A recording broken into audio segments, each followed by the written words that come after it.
The confidence lie. Everyone believes confidence. It's the holy grail of success, the secret sauce to happiness, the golden ticket everyone seems to be chasing. Advertisements scream about boosting your confidence with a product or course. Social media influencers flood your feed with shiny smiles and curated moments of boldness, telling you to just be confident. Motivational speakers shout it from stages. Confidence is the key. But here's the problem.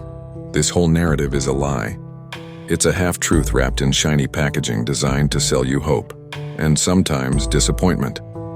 Confidence is not a magic pill, not a static trait, and definitely not a simple switch you can flick on and off.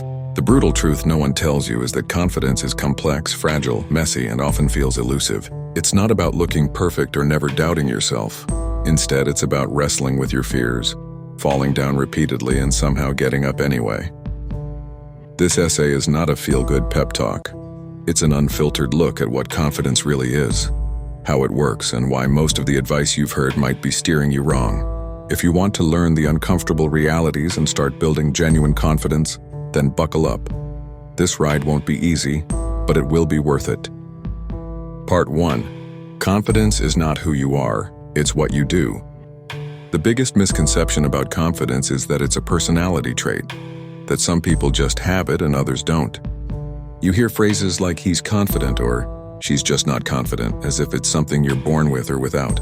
But confidence isn't something you are, it's something you do. Think about the last time you felt confident. Maybe you nailed a presentation or had a great conversation with someone new. That feeling came from action. You faced a challenge, took a risk, and survived. That's confidence, acting despite uncertainty. This means confidence isn't a fixed quality. It's fluid. Some days you feel on top of the world. Other days you doubt everything. That's normal. The problem is we expect confidence to be constant, like a light bulb either on or off. But it's more like a muscle that gets stronger or weaker based on use. If you believe confidence is fixed, you'll give up before you even start. I'm just not confident becomes a trap that keeps you stuck. Instead, see confidence as a skill you can build by taking imperfect actions, learning from mistakes, and showing up again tomorrow. Part 2. Why overconfidence is just as dangerous as no confidence. Here's a brutal truth few admit. Not all confidence is good. In fact, sometimes the loudest, boldest confidence you see is actually a mask for deep insecurity. Overconfidence is when someone acts like they know everything, but they really don't. They're so sure of themselves they ignore risks, advice, and reality. This leads to arrogance, bad decisions, and sometimes disaster. The problem is most advice about confidence tells you to act confident without teaching you how to balance it with humility and self-awareness. The result? People fake confidence and become overconfident blowhards. True confidence isn't about pretending to know everything. It's about accepting what you don't know, asking for help, and being willing to be wrong. It's quiet, steady, and humble. Part 3. Failure, the unseen backbone of confidence. Nobody talks about failure as part of confidence, but it's the secret ingredient. Every person you admire who radiates confidence has been broken by failure, more times than you can imagine. Failure isn't a sign of weakness. It's the gym where confidence is built. When you fail and keep trying, you prove to yourself you can handle discomfort, embarrassment, and rejection. That builds resilience, which is the foundation of real confidence. Here's the catch. Failure hurts. It shakes you to your core.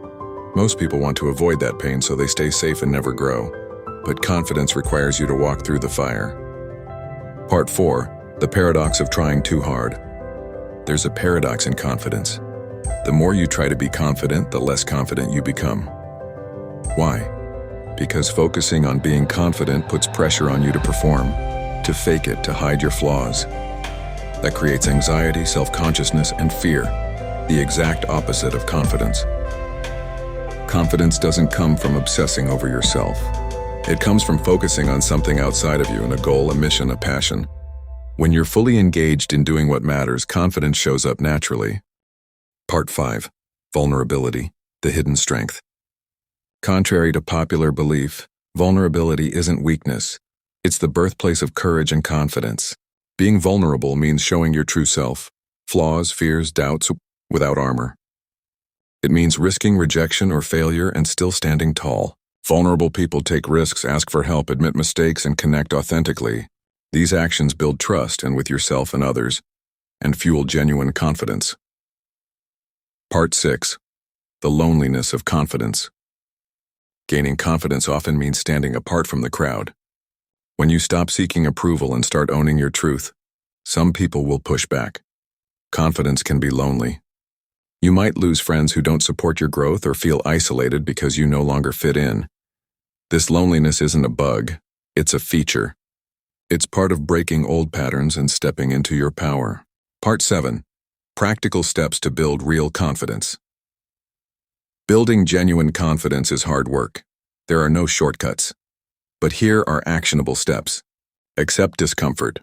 Learn to sit with awkwardness, nervousness, and failure. Celebrate effort. Focus on progress, not perfection. Practice vulnerability. Share your struggles with trusted people. Build competence. Master skills through deliberate practice. Detach from approval. Value your own opinion over others. Conclusion. Confidence is a journey, not a destination. Confidence isn't a trophy or a fixed label. It's a lifelong practice of showing up imperfectly, learning, failing, and growing. It's messy and uncomfortable, but also deeply rewarding. The brutal truth is that confidence takes courage, patience, and honesty. But if you commit to the journey, you'll find a power that no quick fix can give. You don't have to be confident all the time to be enough. Part 8. The psychology behind confidence, what science reveals. To truly understand confidence, it helps to peek under the hood, into the psychology and neuroscience that shape how we feel about ourselves. At its core, confidence is linked to self-efficacy, a term coined by psychologist Albert Bandura. Self-efficacy is your belief in your ability to succeed in specific situations. It's not about being perfect, but about believing you can handle challenges. Neuroscience shows that confidence involves complex brain circuits, especially in the prefrontal cortex, which controls decision-making, risk assessment, and social behavior. When you practice something repeatedly and experience small wins, your brain rewires itself, building neural pathways that reinforce your belief you can succeed. This process is called neuroplasticity. But the brain also has an alarm system, the amygdala, which detects threats and triggers fear. When you face a new or intimidating situation, the amygdala floods your body with stress hormones, making you feel anxious or doubtful. That's why confidence often feels like a battle between your logical mind and your emotional brain. Understanding this biological tug-of-war can help you be kinder to yourself when confidence wanes. It's not just mental weakness, it's hardwired survival instincts kicking in. Part 9. The role of childhood and environment. Your early environment plays a huge role in shaping your confidence. If you grew up with supportive caregivers who encouraged exploration and accepted mistakes, you probably have a stronger foundation of self-efficacy. But if you were raised in an overly critical, neglectful, or unpredictable environment, your brain learned early on to doubt your abilities and question your worth. This can create deep-seated insecurities that follow you into adulthood. The brutal truth is that some people start with a heavier burden. But the good news, because confidence is a skill, not a fixed trait, it can be rebuilt, even if your childhood was rocky. Therapies like cognitive behavioral therapy, CBT, work by helping you identify and challenge those negative internal beliefs planted in childhood and replace them with more empowering ones. Part 10. The self-esteem trap. Why feeling good isn't enough. We often confuse confidence with self-esteem, but they aren't the same. Self-esteem is about how much you value yourself.